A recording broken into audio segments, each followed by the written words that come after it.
इतिहास की इस रोचक दुनिया में आपका अभिनंदन। हम गांधी दर्शन की चर्चा कर रहे हैं और हमारी चर्चा के केंद्र में है गांधी जी का न्यासधारिता सिद्धांत, जिसे हम न्यासिता सिद्धांत भी कहते हैं और जिसे हम थ्योरी ऑफ ट्रस्टीशिप भी कहते हैं।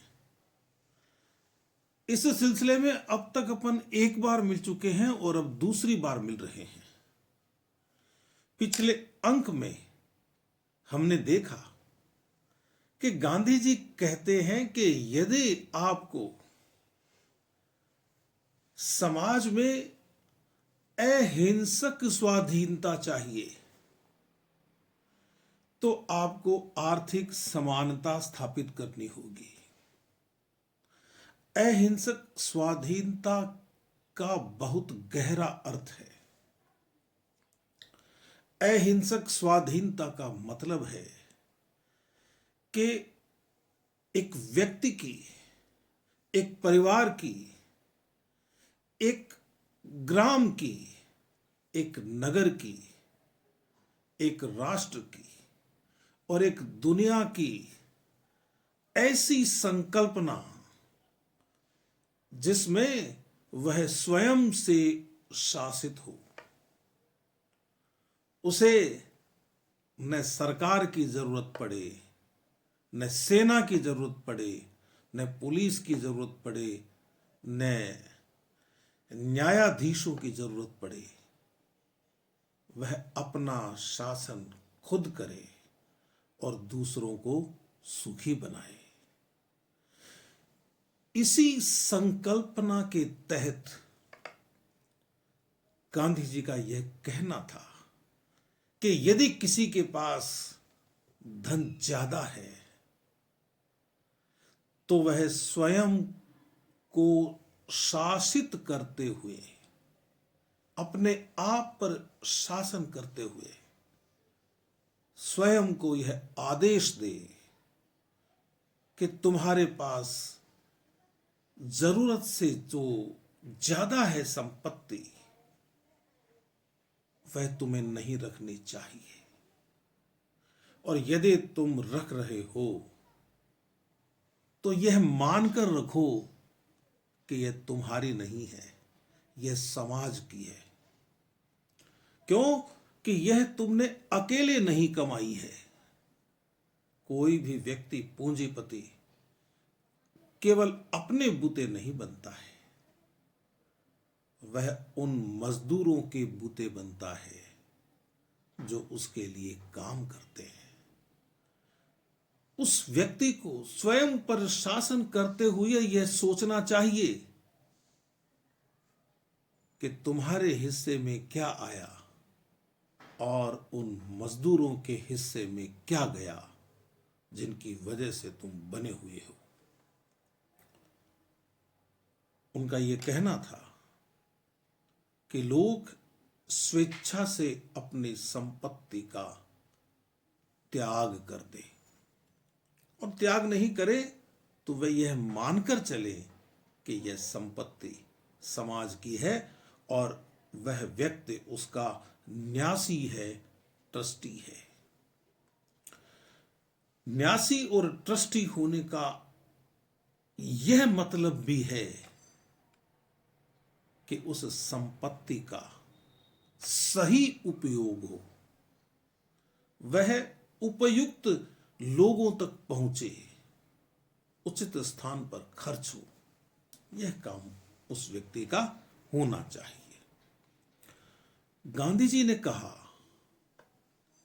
कि सीधी सी बात है, यदि मजदूर नहीं होगा, श्रमिक नहीं होगा तो पूंजीपति भी नहीं होगा। इसलिए पूंजीपति को यह समझना चाहिए कि जिस दिन श्रमिक उसके यहां काम करना बंद कर देंगे तो उसका क्या हाल होगा। अब आप यह प्रश्न उठा सकते हैं गांधी जी से आप यह प्रश्न कर सकते हैं कि जब श्रमिक काम करना बंद कर देगा तो वह खाएगा क्या? यही तो मजबूरी है, यही तो उसकी विवशता है कि अपनी न्यूनतम आवश्यकताओं की पूर्ति करने के लिए उसे पूंजीपति की शरण में जाना पड़ता है। मित्रों, गांधी जी जो सोचते हैं, गांधी जी की दृष्टि जहां तक जाती है, मैं अनेक बार यह महसूस करता हूं कि जहां मेरी दृष्टि खत्म होती है वहां से गांधी जी की शुरू होती है। गांधी जी की ही नहीं, इस दुनिया में जितने भी सुधारक हुए हैं, जितने भी ऐसे लोग हुए हैं जिन्होंने पूरी जनता की चिंता की है, पूरी दुनिया की चिंता की है, उनकी सोच एक आम व्यक्ति की सोच के खत्म होने से शुरू होती है। यह मैं अनेक बार देखता हूं। सोच शुरू होने का मतलब केवल किसी विचार को समझना नहीं है, वह विचार व्यवहार में भी लागू किया जा रहा है क्या, यह देखने की आवश्यकता है। गांधी जी का यह कहना था कि श्रमिक क्या कर सकता है, मैं बताता हूं। अभी हम यही बात तो कर रहे हैं ना कि पूंजीपति यदि इस बात से डर जाए कि श्रमिक काम नहीं करेगा तो उसका क्या होगा, लेकिन वह जानता है कि श्रमिक काम जरूर करेगा। एक श्रमिक काम करने से ना कर देगा तो दूसरा करेगा, दूसरा ना कर देगा तो तीसरा करेगा। गांधी जी ने कहा कि मैं जो रास्ता बता रहा हूं, जो रास्ता मैंने दूसरे चिंतकों से, दूसरे विचारकों से, जो रास्ता मैंने भारतीय धर्म शास्त्रों से सीखा है, वह रास्ता है सविनय अवज्ञा करना, निष्क्रिय प्रतिरोध करना। वह कैसे होगा? वह ऐसे होगा कि मजदूर प्रेम पूर्वक अपने मालिक से नफरत किए बिना यह कहेंगे कि हम इस तिथि से आपका काम नहीं करेंगे क्योंकि हमें हमारा हिस्सा नहीं मिल रहा है। कायदे से तो हमें आपका साझीदार होना चाहिए, लेकिन आप तो हमें पेट भरने जितना भी नहीं दे रहे हैं। तो मालिक कहेगा कि कोई बात नहीं, आप मत करिए, दूसरे लोग आ जाएंगे। श्रमिक काम करना बंद कर देते हैं। वे मालिक से आग्रह करते हैं कि आप सोचिए, जो आपको मिल रहा है वह हमें क्यों नहीं मिल रहा है। ईश्वर ने आपको और हमें एक जैसा बनाया है। वह आपसे कहेगा कि मैं अपने परिवार के लिए कर रहा हूं, तो श्रमिक उसके परिवार के लोगों से मिलेंगे, उसकी पत्नी से मिलेंगे, उसके बच्चों से मिलेंगे और कहेंगे कि आप हमारा सहयोग करो, आपको हमारे हिस्से का मिल रहा है। मान लीजिए उन्होंने भी सहयोग नहीं किया, फिर क्या होगा? और दूसरे मजदूर काम करने के लिए आ जाते हैं, तो फिर आप दूसरे मजदूरों से कहेंगे कि जो हमारे साथ हो रहा है वह आपके साथ भी होगा। और फिर वे नहीं मानेंगे तो आप रास्ते में खड़े हो जाएंगे, उनको जाने से रोकेंगे। रोकने का मतलब आप उनसे प्रार्थना करेंगे, आप उनसे आग्रह करेंगे, शक्ति का प्रदर्शन नहीं करेंगे, धरना नहीं देंगे। आप कहेंगे कि आप हमारे शरीर के ऊपर से चले जाइए, हमारे ऊपर से गुजर कर जाइए। कितने दिन मजदूर काम करने के लिए अपने साथियों के ऊपर से गुजर कर चले जाएंगे? कितने दिन मालिक के लोग लाठियां बरसाएंगे? कितने दिन तक पुलिस उनको अपने हथियारों से डराती रहेगी? कुछ लोग मर जाएंगे, अपना बलिदान दे देंगे, तो दूसरे खड़े हो जाएंगे।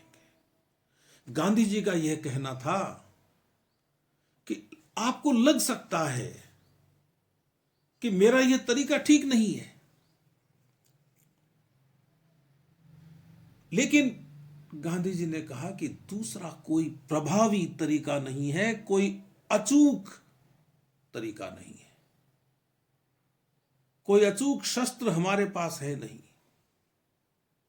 आपको लोगों का हृदय परिवर्तन ही करना होगा। यदि आप हिंसा का सहारा लेते हैं तो आप भी वैसे ही हो गए जैसा आपका पूंजीपति है।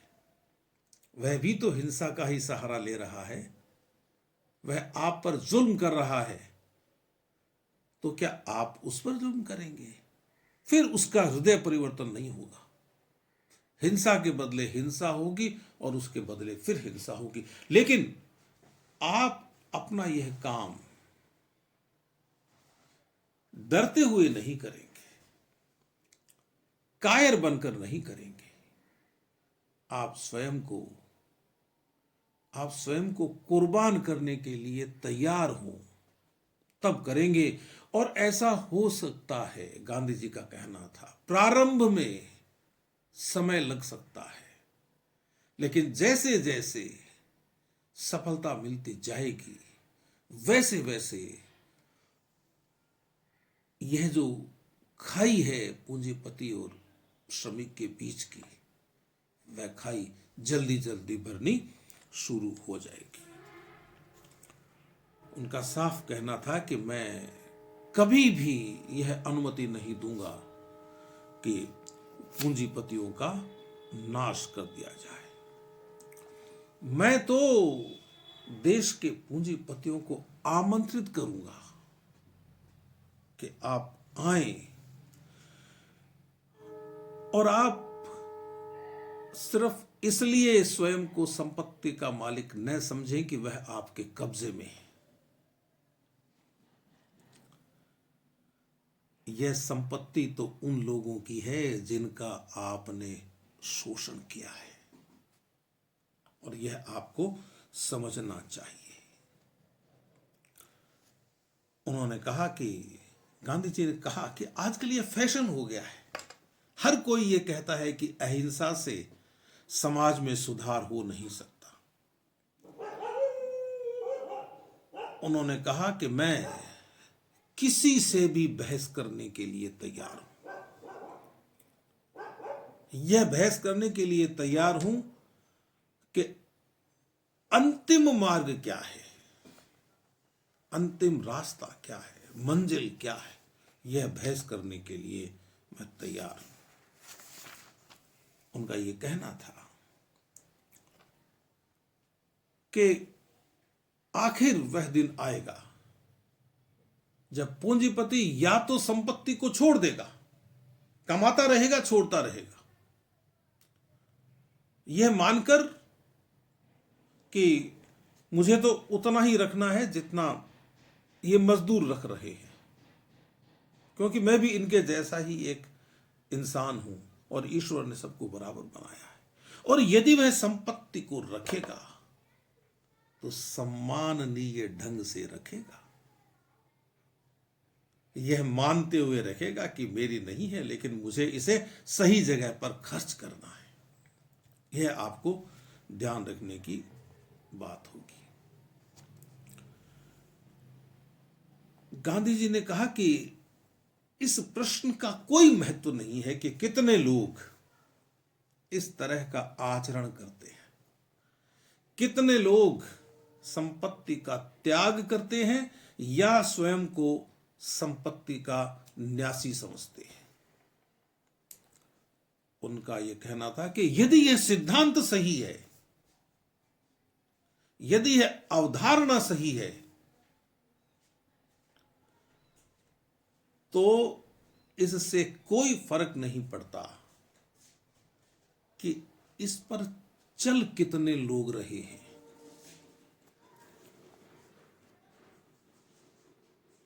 हो सकता है कि इसे व्यवहार में लाना कठिन हो,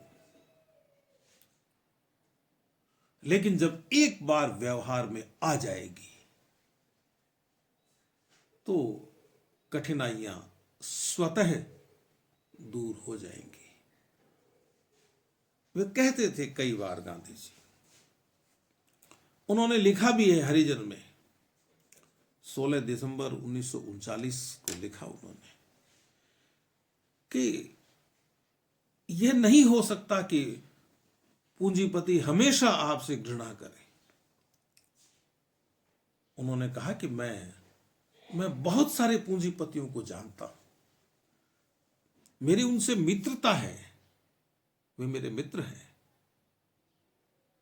और इस मित्रता के बने रहने का कारण यह है कि वे मुझसे भय नहीं खाते, जबकि मैं उनका विरोधी हूं, जबकि मैं उनसे कहता रहता हूं कि यह संपत्ति आपकी नहीं है, आप इसे छोड़ दीजिए। वे छोड़ते नहीं है। गांधी जी का कहने का मतलब यह है, लेकिन वे मुझसे नफरत नहीं करते। क्या कारण है इसका?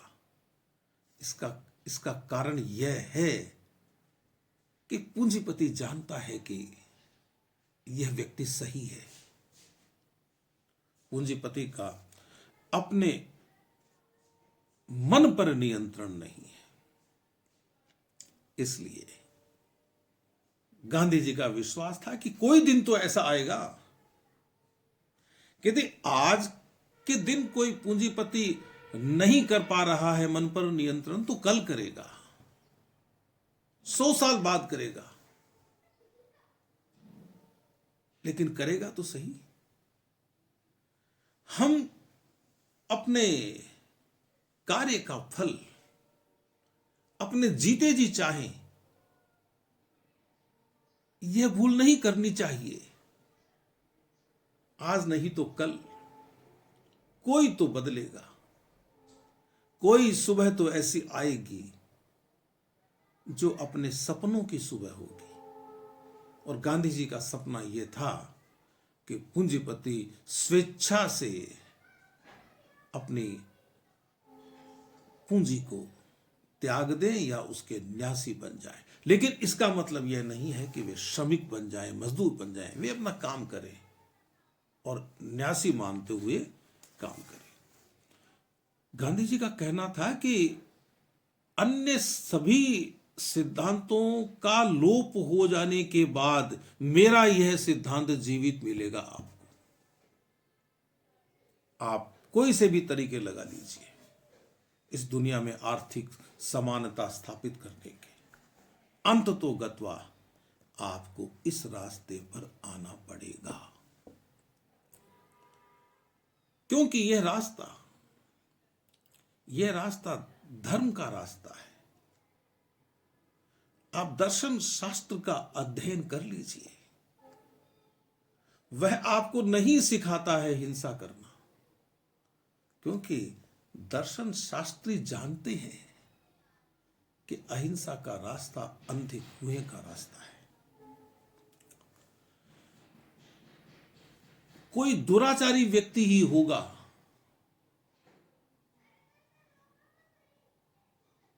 जो अहिंसक पद्धति से अपने दोष दूर करना नहीं चाहेगा, और इसी वजह से वह अपने अंत को आमंत्रित करेगा। गांधी जी ने कहा, कोई विचार ऐसा हो सकता है, कोई यूक्लिड का बिंदु हो सकता है, कोई यूक्लिड की रेखा हो सकती है। यूक्लिड पर मैं पहले 2 बार बात कर चुका हूं, लेकिन इसका मतलब यह नहीं है, यदि आप यूक्लिड की कल्पना की रेखा नहीं खींच सकते तो इसका मतलब यह नहीं है कि आप रेखा की बात नहीं कर सकते। यही गांधी जी का कहना था कि धीरे धीरे स्थिति नियंत्रण में आ जाएगी। गांधी जी ने कहा कि मैं ऐसे कितने ही धनवानों से मिला हूं जो स्वयं पर खर्च ही नहीं करते। अनेक पूंजीपति गांधी जी के संपर्क में थे, उनमें राजस्थान के भी अनेक पूंजीपति थे। एक जमनालाल जी बजाज थे, सीकर के रहने वाले थे, सीकर के पास उनका गांव है। वे अपने ऊपर खर्च ही नहीं करते थे। गांधी जी के 5वें पुत्र माने जाते हैं वे। गांधी जी उनका नाम लेकर कहते हैं कि मैंने जमनालाल को देखा है। जमनालाल ने कभी अपने ऊपर जरूरत से ज्यादा खर्च नहीं किया। उन्होंने कहा कि यह गलत बात है कि धनवानों के बच्चे स्वयं को अपने पिता या दादा की संपत्ति का मालिक समझते हैं और उसका अनियंत्रित भोग करते हैं। वे कैसे कर सकते हैं? धनवानों को अपने बच्चों को यह सिखाना चाहिए कि मेहनत से कैसे कमाया जाता है। यदि आप उन्हें यह नहीं सिखाएंगे तो उनको ट्रस्टीशिप समझ में नहीं आएगा। गांधी जी ने कहा कि धनवान ये कोशिश करे कि उनको अपना स्तर नीचे लाने में खुशी मिले, उनको अच्छा लगे, उनको आनंद आए, उनको लगे, मैं इस तरह से कहना चाहता हूं इस बात को, उनको लगे कि हमारा भार कुछ कम हो रहा है। जब हम इस दुनिया से जाएंगे तो भार मुक्त होकर जाएंगे, यह लगना चाहिए। और गांधी जी का पूरा विश्वास था कि यह एक दिन होगा। 100% नहीं होगा तो कुछ प्रतिशत होगा। जितने भी प्रतिशत होगा उतना इस समाज को लाभ मिलेगा। गांधी जी ने तो यहां तक कहा कि ठीक है, एक पूंजीपति का हृदय परिवर्तन हो गया और वह स्वयं को न्यासी मान रहा है, तो यह उसका हक नहीं है कि वह अपना कोई वारिस बनाए कि मेरे बाद यह न्यासी होगा। फिर तो लोभ हो गया, संतान का लोभ हो गया या किसी और के प्रति अनुराग हो गया। क्या पता वह जिसे न्यासी बनाए उसका मन बदल जाए, तो लोग न्यासी बनते रहेंगे। लोग धन का सम्मानजनक दृष्टि से उपयोग समाज के हित में करते रहेंगे। आपको, यदि आप न्यासी हैं, यदि आप अपने आप को समाज की संपत्ति का न्यासी समझते हैं, तो आपको हक नहीं है कि आप अपना वारिस चुनें। नहीं चुनना है आपको अपना वारिस। उन्होंने कहा कि जब अहिंसा का राज्य हो जाएगा तो एक संगठित राज्य में न्यासिता का नियमन होता रहेगा, क्योंकि उसमें कोई हिंसक तो होगा नहीं। इसलिए इस बात की चिंता ही नहीं रहेगी कि कोई उसका दुरुपयोग करेगा संपत्ति का। गांधी जी ने एक बात और कही कि पूंजीपतियों को यह सोचना चाहिए कि क्या वे इस स्थिति के लिए तैयार हैं कि शोषित वर्ग का क्रोध फूटे, वह हिंसा करे। यदि आप यह चाहते हैं कि शोषित वर्ग हिंसा न करे, तो आपको आज ही अपना रास्ता बदल लेना चाहिए। नहीं तो वे जो करेंगे उसके जिम्मेदार आप स्वयं होंगे।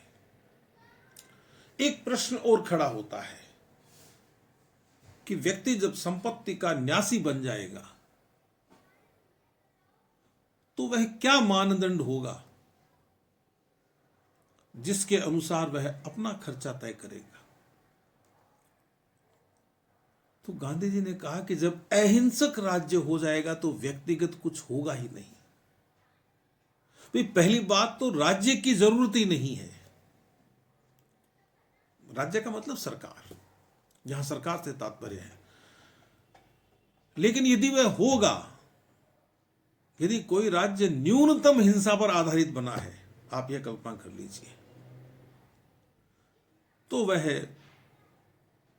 तय करेगा, आपका कमीशन तय कर देगा, वह आपका हिस्सा तय कर देगा कि आप यह काम कर रहे हैं ईमानदारी से तो कर ही रहे हैं, आपका नियमानुसार इतना धन मासिक या इतना धन वार्षिक बनता है। तो गांधी जी ने लिखा कि मान लीजिए भारत कल स्वतंत्र होगा, तो उसके सभी पूंजीपतियों को न्यासी बनने का अवसर होगा। उनके लिए मैदान खुला होगा कि वे आए और समाज के न्यासी बने, स्वतंत्र भारत में न्यासी बने, वे लोगों की चिंता करें। और इसका कानून ऊपर से नहीं थोपा जाएगा। आप किसी को बाध्य नहीं कर सकते कि वह न्यासी बने,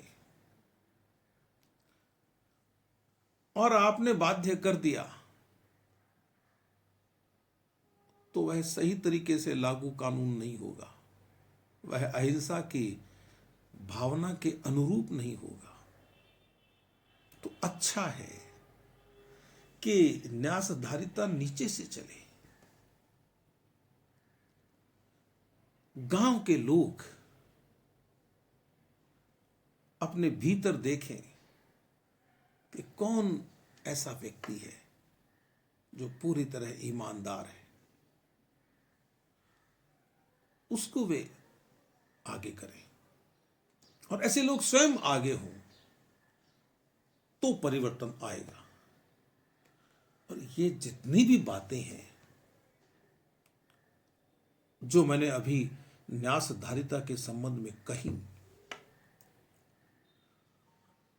इन बातों का कुछ प्रतिशत तो हम लागू होते हुए देखते हैं। स्थान स्थान पर धर्मशालाएं, स्थान स्थान पर आप देखेंगे कि प्याऊ बनी हुई है, लोगों ने चिकित्सालय खुलवा रखे हैं, लोग दान करते हैं। लेकिन यह सब न्यासधारिता के अनुसार होना चाहिए, एक व्यवस्थित रूप में होना चाहिए। यह गांधी जी चाहते हैं। गांधी जी ने कहा कि यदि ये जो न्यासिता के नियम आप ऊपर से लागू करेंगे तो लोगों को बोझ महसूस होंगे, ये नीचे से लागू होने चाहिए। इसीलिए हम देखते हैं कि गर्मी के दिनों में एक गरीब आदमी भी अपने घर के बाहर एक घड़ा और एक लोटा या मग रख देता है। यह नीचे से शुरू होना है। उधर से निकलता हुआ कोई धनी व्यक्ति भी यही सोचेगा कि यह गरीब आदमी कर रहा है, तेरे पास तो इतना है। तो जो बात है न्यासधारिता की, आर्थिक समानता स्थापित करने के जो तरीके गांधी जी बता रहे हैं, उन सब का आधार एक ही है, और वह है अपना मन बदलना। जितना मन बदलेगा उतना ही यह समाज सुंदर बनेगा, यह दुनिया सुंदर बनेगी। अभी हमें गांधी जी की न्यासधारिता पर और भी कुछ बातें करनी है। जब तक हमारी दोबारा मुलाकात हो तब तक आप मुझे अनुमति दीजिए। नमस्कार।